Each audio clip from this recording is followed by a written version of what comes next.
Welcome clinical researchers, funders, patient groups, advocates, and anyone interested in sickle cell disease. I am Sindy Escobar Alvarez, Director of the Program for Medical Research Program at the Doris Duke Foundation. And I am thrilled to be in conversation today with three renowned researchers whose work is accelerating breakthroughs in sickle cell disease cures.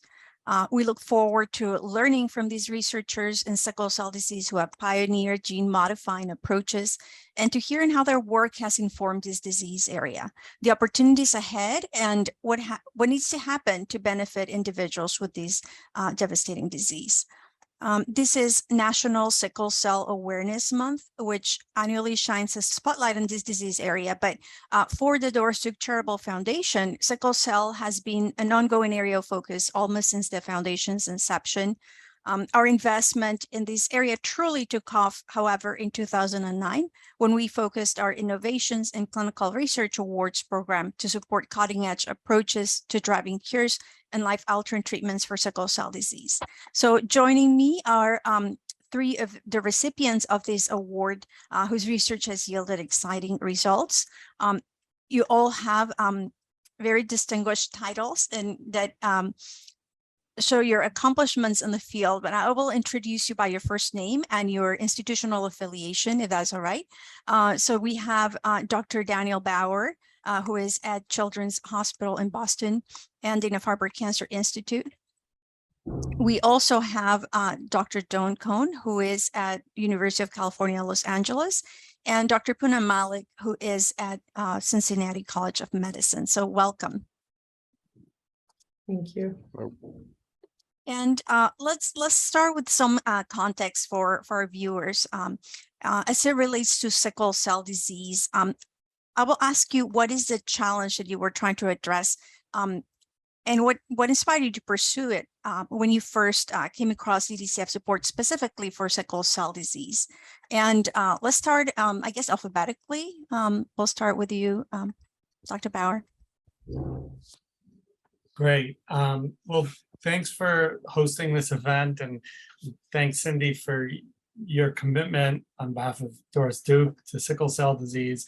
It's really been instrumental, I think, in helping make progress over the last 10 or 15 years. It's really exciting for the field. So, sickle cell disease is an inherited condition. It's actually the most common single gene disorder in the world. It affects the hemoglobin molecule that carries oxygen from our lungs to our bodies, and it creates a whole host of devastating complications. It damages organs of the body. It creates recurrent painful episodes, and it's associated with a shortened lifespan. So it's really a terrible disease. And I got interested in it when I was a hematology fellow, in part because we had patients every day in the hospital suffering from sickle cell disease, and we had really limited options in terms of how we could provide help to these patients. And also, as a genetic puzzle, how could we come up with a more satisfying solution to this relatively simple problem? Just a single DNA base is changed out of 3 billion in the whole genome, and how could we try to fix that or ameliorate that? And I was at the time a fellow in Stuart Orkin's lab, and a main goal in that lab, among many labs, have been to understand how to control the expression of various types of hemoglobin, and in particular, how to harness an alternative hemoglobin called fetal hemoglobin that's normal in patients with sickle cell disease. It's just turned off. So that's how I kind of approached Doris Duke, was with trying to understand more about how fetal hemoglobin gets turned off and how we might be able to turn it back on, and that could be a potential therapy for sickle cell disease.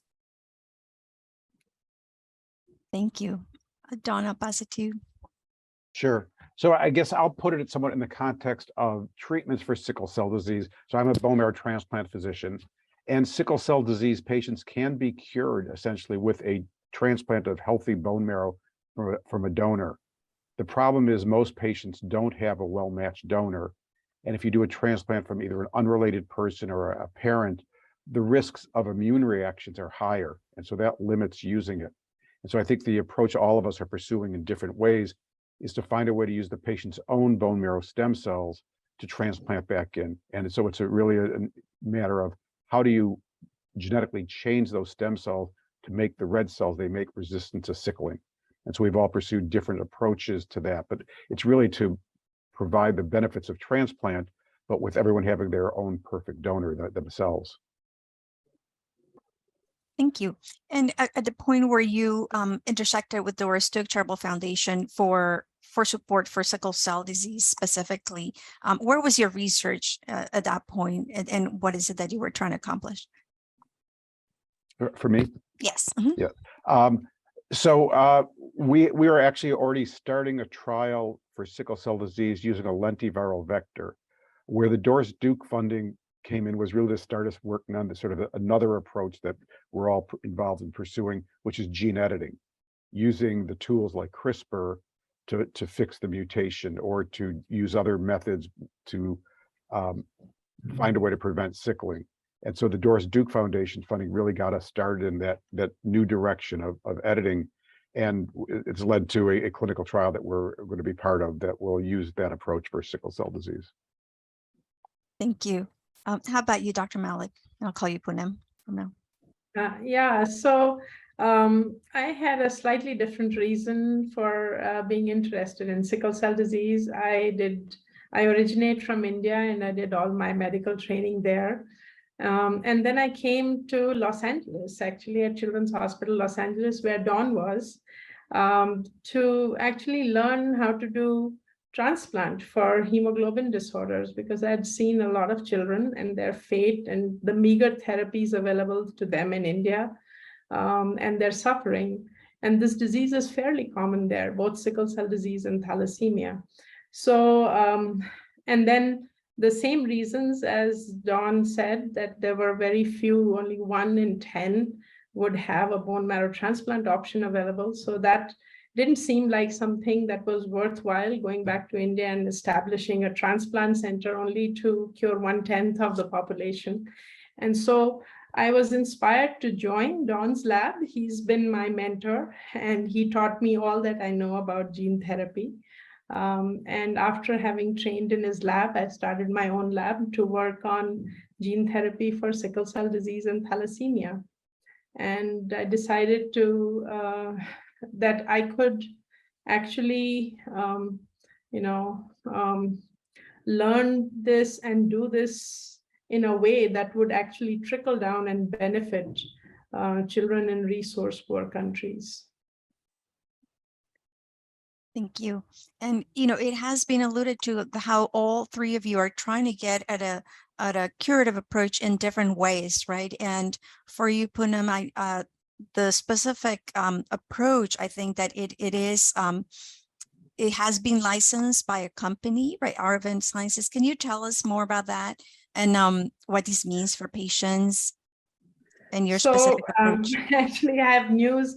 So Arvin Sciences licensed our gene therapy trial, and the approach we were using was reduced intensity conditioning, so that we would have patients recover within a week, and this could be simple and be transportable. And they were very attracted by that. They licensed this therapy.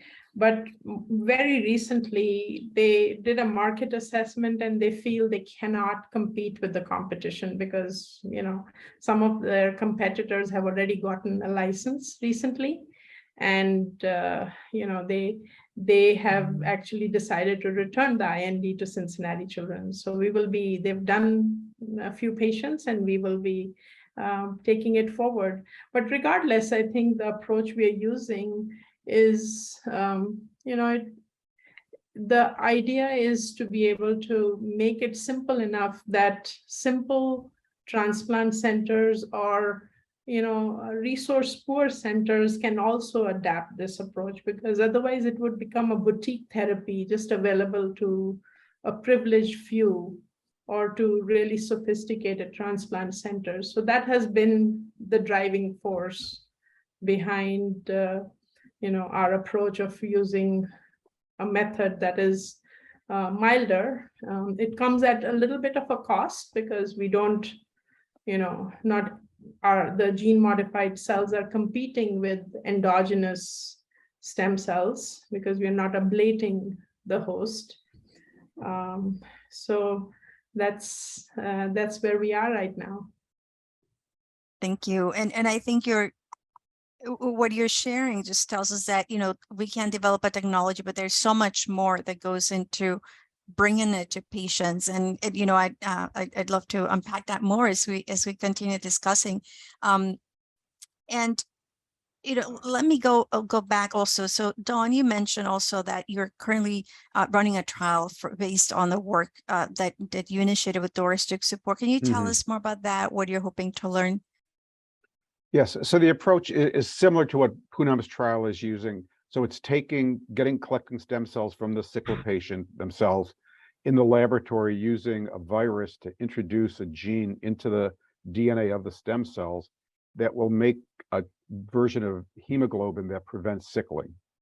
And so a lot of the approaches being looked at for gene therapy for sickle cell are based on the observations that fetal hemoglobin decreases sickling. And so people who express more fetal hemoglobin are less likely to have sickle complications. And so the approach we're using is we're introducing a beta globin gene that's been changed in a couple of places to make it have the anti-sickling properties of fetal globin.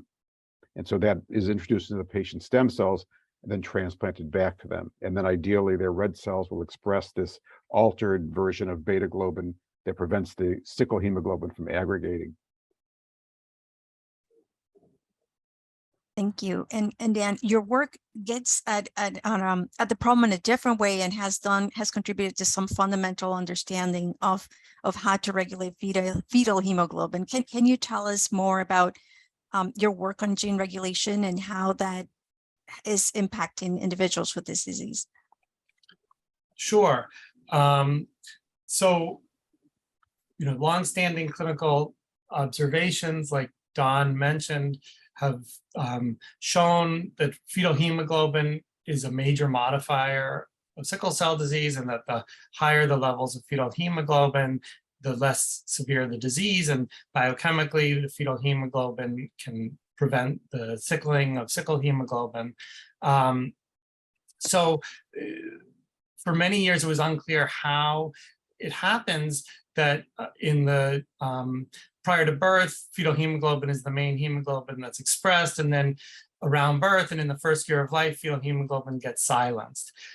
And studies from human genetics starting in 2007 and 2008 indicated an important new regulator called BCL11A that turns out is a major silencer of fetal hemoglobin. So it's the main reason that fetal hemoglobin gets turned off in what we call the adult stage after birth. And so work that I did that Doris Duke helped support was trying to understand what are the common genetic differences that people have at BCL11A that influences how much fetal hemoglobin they make and how severe is their sickle cell disease. And it turns out it's not in the BCL11A gene itself, but it's in a control region that turns on BCL11A called an enhancer region. And with studies that we did we're trying to understand how that enhancer worked and if it had any Achilles heels that we could target. And it turned out that there was a key point in that enhancer, a binding site for a major red blood cell transcription factor, that if we disrupted that one sequence, that we could prevent the silencing of fetal hemoglobin and lead to high level fetal hemoglobin. And so that insight set the stage for future discoveries that have now been tested in clinical trials. And there's a clinical trial being led by, sponsored by CRISPR Therapeutics and Vertex, that's treated dozens of patients with sickle cell disease and demonstrated that this edit can be made in the stem cells. Like Don and Punam indicated, that the idea is to collect the cells from the patient and then use the patient's own cells for a transplant procedure.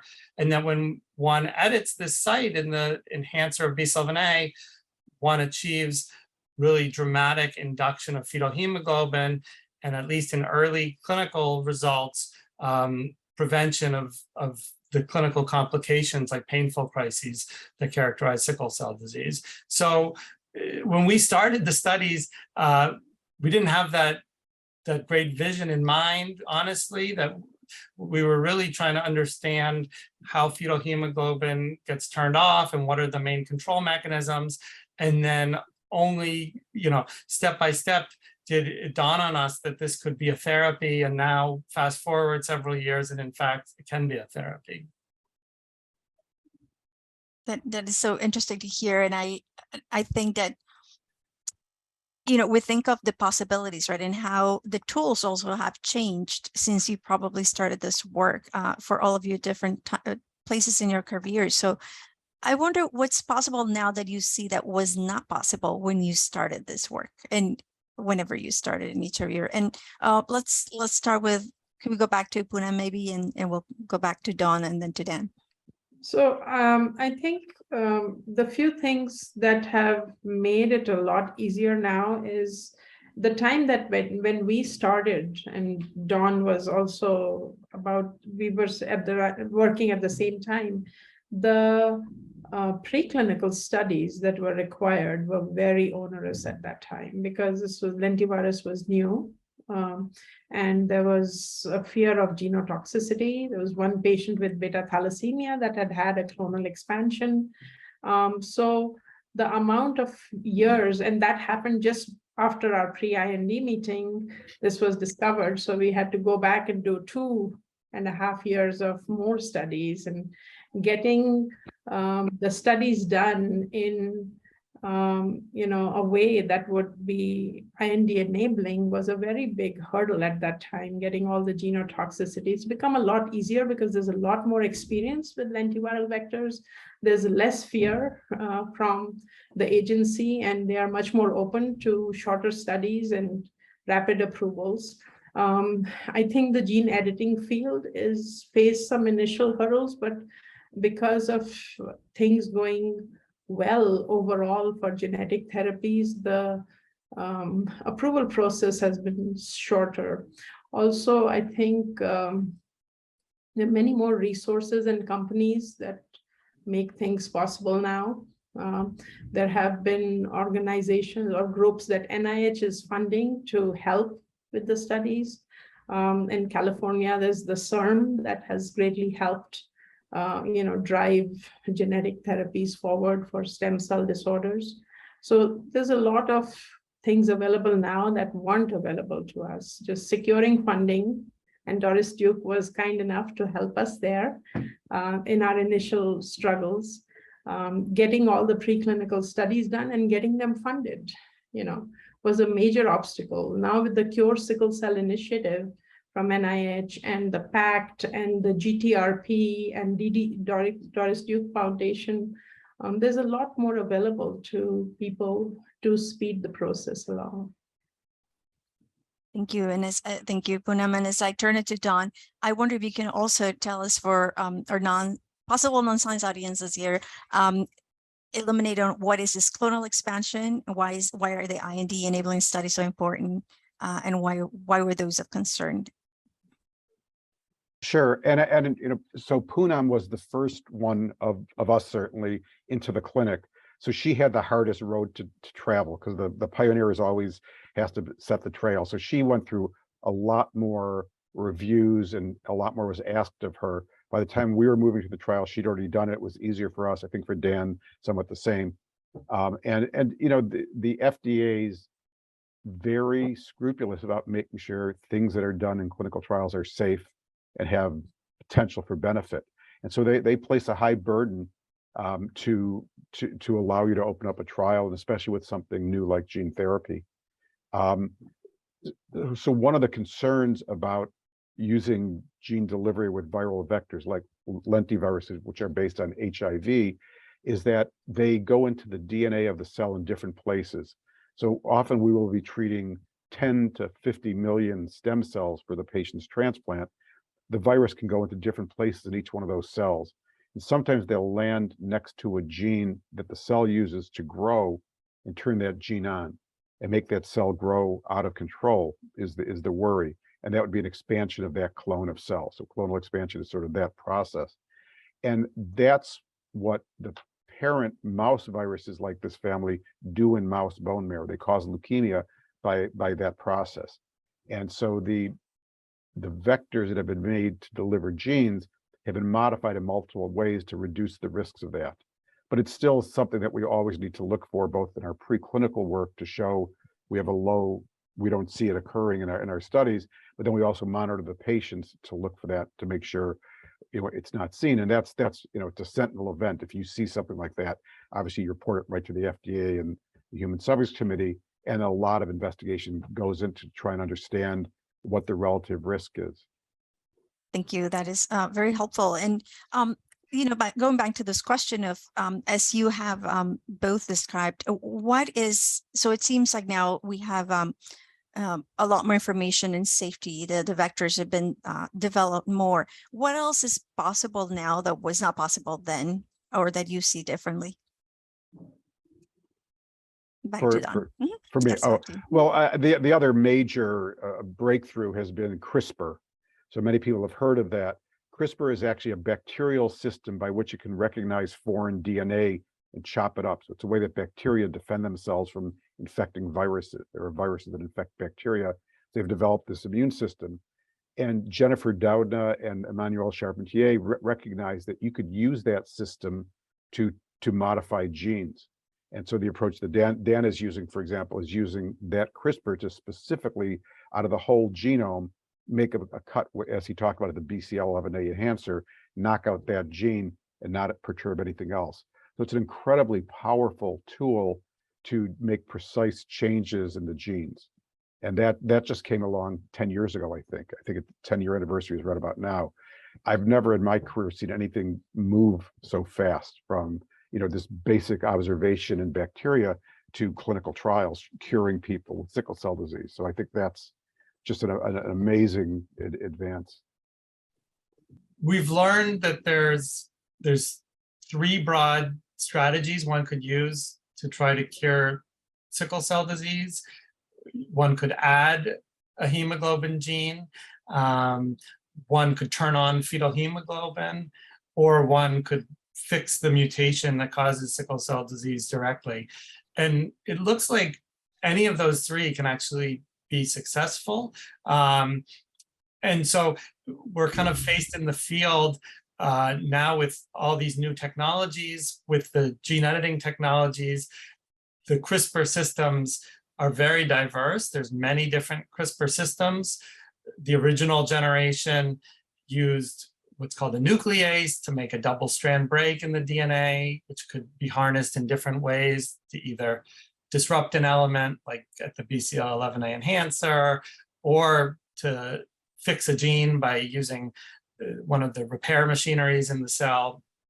But there's even newer technologies for gene editing, like base editing, where one can take one DNA base and change it into another one, like a C to a T or an A to a G.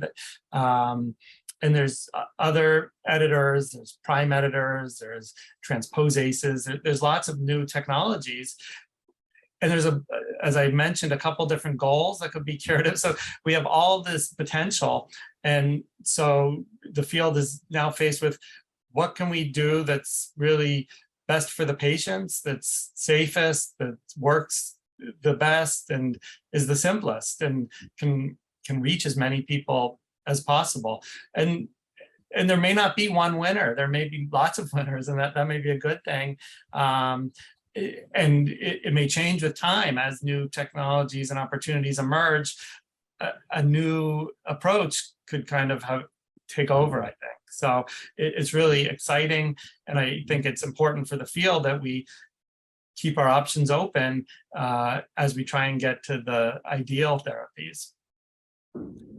Yeah, I would like to second what Dan just said, is that I think that the population of sickle cell disease patients is so large worldwide. There's about 20 million patients affected with this disease, that we actually need multiple approaches. It's actually healthy to have different facets working, people working with a different aspect, so that the pie is very large, and we need to provide, it's high time we provide our sickle cell patients with multiple options. They've had no options for over 5 or 6 decades since this disease is known. So Absolutely. And I agree with you. And there is so much happening, right? There are some ongoing trials. I'm wondering from where you sit, what do you see as what the field needs to push towards, right? We have all these options. We're studying them. When will we see the beginning of what is most promising? And what will keep patients from accessing those? Or what other scientific questions might come up that we just need to keep an eye on as those we get more information on those? And I see, Dan, you're nodding, so I'll turn it to you. Well, I mean, someone taught me in a clinical trial, you can usually hope to address one question. And so I think these early phases of trials have helped answer the question, can these genetic changes be beneficial in sickle cell disease? And the answer is yes. But it still largely relies on what we call myeloablative conditioning therapy, where basically we use chemotherapy to wipe out the blood system and make space for these modified cells to take over. And that therapy, while effective, has some intrinsic risk associated and complexity. And in the short term, patients are hospitalized and need lots of transfusional support and have risk for infections until the new blood system can kind of take over. But there's long-term risks. There's risks of infertility. There's risks of second malignancies. And it's a hard therapy to scale to the millions of patients, as Punam mentioned, worldwide. So I think the next goal of the field is, can we now make these changes, but deliver it in such a way that we can try to reduce those risks, or maybe contemplate new approaches for making genetic changes in blood stem cells. Thank you. So I hear you saying less toxicity. Don, would you like to add to that? Sorry. Yes, Dan's exactly right. It's one of the critical issues, is that right now the only effective way to get the stem cells to have a place to grow is to give chemotherapy. And Punam talked about that one of her main efforts has been to see if you can do it with less chemotherapy, and less is always safer. And the question is it enough? But the goal, I think, for all of us is to get away from using chemotherapy. And there's a number of emerging approaches using antibodies, for example, to fight off the stem cells that remain, to make space for the new ones. And so I'm hoping 5 years from now the chemotherapy is not used, and that we'll be able to do that part of the procedure much safer. And that's, I think, the major risk currently of the transplant procedure is the chemotherapy, its side effects, the period where the white count's very low from the chemotherapy, that hopefully we can improve upon. Thank you. And for you all, so is as I hear transplant, right, and transplants are used for other diseases, in oncology, is said that oncology is informing sickle cell disease, or do you see a point where what is happening in sickle cell disease is helping change the way we do transplant in other settings, and how that might evolve as well? Just curious. Definitely. I mean, I think, well, there's a a kind of sibling set of diseases, thalassemias, which are also affecting the hemoglobin genes. Instead of making a structural change in hemoglobin, they cause reduced expression of one of the two chains of hemoglobin. And so actually many of the therapies that are developed for sickle cell disease can be used almost directly the same for beta thalassemia, which is, this hemoglobin disorder that affects the same hemoglobin chain as sickle cell disease does. But then more broadly, for lots of blood or immune disorders, again, being able to modify the hematopoietic stem cells or the blood stem cells could allow curative therapy for those disorders. So I think the lessons that we learn from sickle cell disease will apply for many of these other diseases. And sickle cell disease is unique in that, essentially every patient has the same mutation. But for most genetic diseases, there's lots of different mutations. Sometimes only one patient has one mutation and a new patient has a different mutation. So being able to modify blood stem cells could allow us to extend curative therapies to lots more diseases. But sickle cell disease is unique in that there's so many patients, there's such a huge clinical need that I think that's the appropriate focus. But I think there's going to be lots of downstream benefits for other disorders. So I have a slide that has a running list of the blood diseases that have been treated successfully with gene therapy. I think currently it's at 15. So there's immune deficiencies, there's the hemoglobin disorder, there's some metabolic diseases, and the total size of might be 30 to 50 genetic diseases that affect blood cells could be treated by the same approach. And I think one of the issues that we've touched on a little bit that I think we need to talk about is, there's the scientific challenges. And as scientists, we deal with those mainly. There's also the business logistic issues that Punam touched on with, these ultimately are going to need to be competitive in the marketplace to the alternatives. And so the alternative might be a transplant from a parent or from an unrelated donor made safer and more effective. And so it's really a constant dynamic. And then once it enters into the business realm, then they look at it very dollars and cents, cold, hard facts. And, what's the market size and what's the return on investment and all those kind of things. And so a problem across the field of gene therapy for blood cell diseases is the model had been that you develop it at an academic center, you license to a company, they get FDA approval and market it. But currently there's a bit of a shrinking of the venture capital investment in biotech. It's hard to get these investments to take it all the way. Just as Punam has another gene therapy we've developed that's been very successful, licensed to a company who then decided not to develop it because of economic considerations. And so I think now sickle is common enough that it may be able to be financially successful, but for the rarer diseases, it's going to be a challenge to use that sort of standard pharmaceutical model, and it may need to remain at academic medical centers. Yeah, absolutely. And, can you tell us more about, some of the lessons learned that some of the lessons that you've learned as you've gone through these, right? And as a researcher, how do you account for those, and how do you, in sickle cell disease? So that's one question, I suppose, but there are, the inequities, racial inequities that intersect with sickle cell disease. So how do we weigh and how do we continue to push to address those through the work that will benefit patients? But just to say that, I as you mentioned, I think the emphasis that the Doris Duke Foundation and now NHLBI are putting on sickle cell disease really is a major contributor to the advances that have occurred. And exactly. So there is the commitment. It doesn't reach the top of the list because of numbers, but it reaches the top of the list because of the unmet need, the severity of the condition. And so finally that's been recognized and the resources are becoming available. Yeah.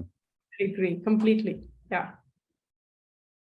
Thank you for sharing this. And what are lessons that you think from your research you think other researchers would benefit from learning, either who are working on this therapy or this disease area, in this disease area, or the similar approaches? Well, I think, like I hinted at before, when I got interested in this, I wasn't even thinking about gene therapy. So I think, investment in fundamental knowledge that's relevant for diseases can pay off in unexpected ways. And like Don said, the CRISPR discoveries came out of understanding the immune system of bacteria and, which bacteria were better at making yogurt or something like that. So, so these fundamental insights really can lead to therapies. I've seen it, just in my relatively short time as a hematologist. So it's really exciting and motivating. And so I'm optimistic about sickle cell disease. I think, there's been lots of challenges, but, the blood system is uniquely accessible. We have so much knowledge about how blood cells are produced. We now understand the gene regulation so much better. The technologies are advancing rapidly. I would echo what Don said about the pioneers and treading the trail, and Don is most definitely a pioneer. But I'm hopeful that those who follow him won't have to face as many challenges as he did, and that maybe as we get these therapies to be simpler, the economics becomes easier and we can deliver them to patients. So yeah. Just to build on what Dan said, I think one of the holy grail in the field right now will be in vivo gene delivery. So everything we've talked about till now involves collecting the stem cells from the patient in the laboratory, manipulating them. And that's, as Dan said, that's one of the advantages, because you've got the cells in a dish, you can fix a lot of them. Doing it in the body is much more difficult, but that will be the way that it'll get around the globe. When it can be an injection and a patient doesn't need a bone marrow transplant, it doesn't need chemotherapy, you just give them a shot of the gene or somehow. And so I think that's, that's the next big horizon, is to be able to fix the stem cell genes in the body. And it's a big challenge, but there's a lot of efforts going on towards that. Yeah, I agree. I think that, while the in vivo gene therapy, because the stem cells are so hidden in their niche and so difficult to mobilize, not enough mobilized to, modify them in vivo. I think the technology can develop. I mean, we've had the COVID vaccine develop with the technology that wasn't there. So this will develop, but I feel that right now, while that technology is being refined, because right now the technology is there, but then you have to get chemotherapy after that to select for the few cells that got modified. But you could actually develop a way of really isolating more purified stem cells, because right now we are putting in genes in cells where 1 in 100 is a stem cell. So we are using so much more raw material, whether gene editing material or lentiviral vector, to find a needle in a haystack. Yes, the haystack is a little smaller because we enrich for the stem cell population. But it would be great if we had systems where we could purify these cells.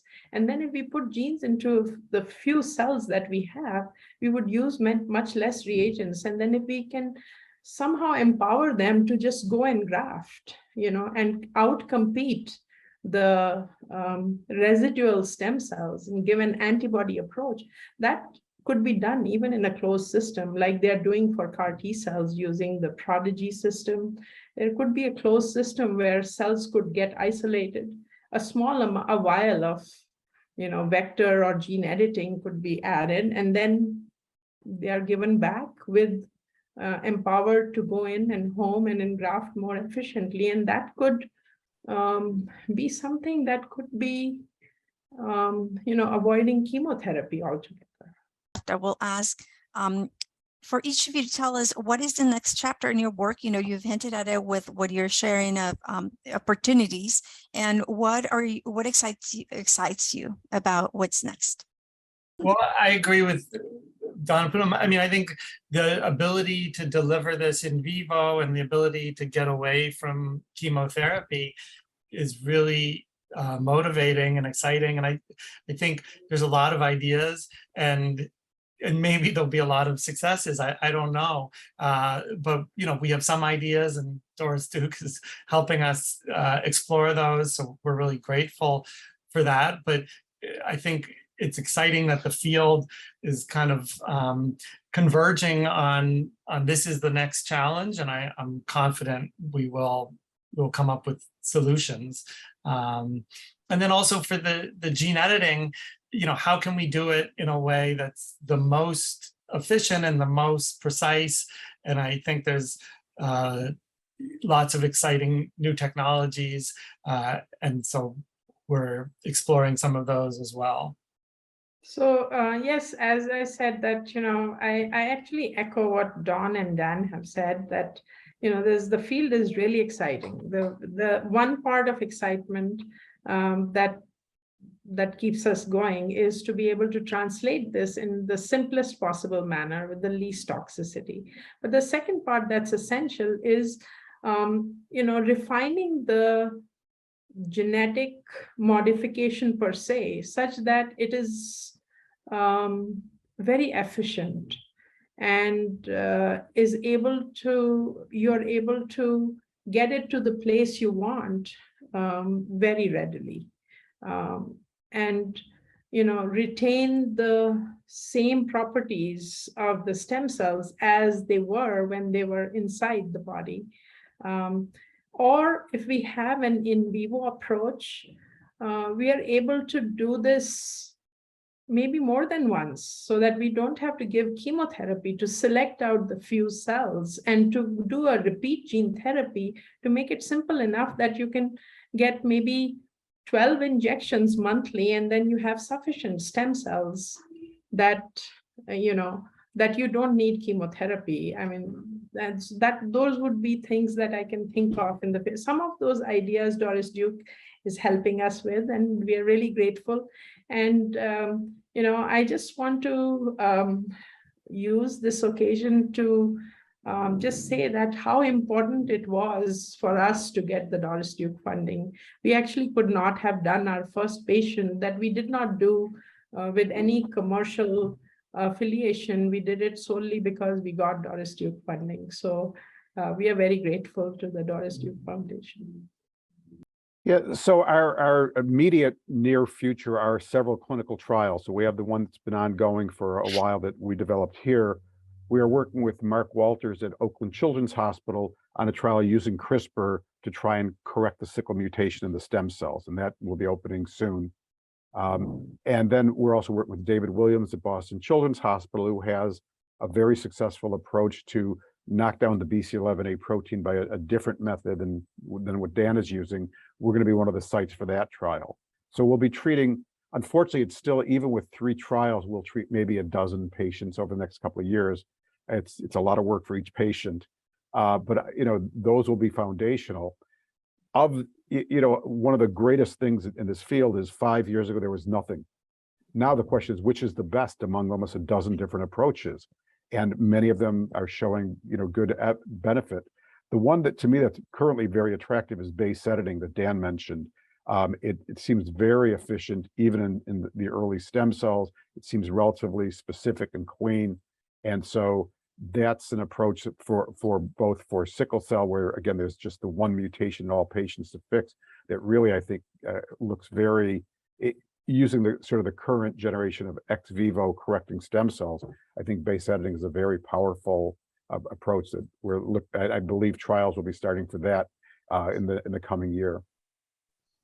Well, thank you for sharing that. And to close us, definitely a lot to look forward to. So we'll keep an eye out for those trials being launched, for opportunities for individuals to participate and contribute to this learning that we're all embarking on. So thank you so much, all 3 of you, for joining us today, and to our viewers for joining.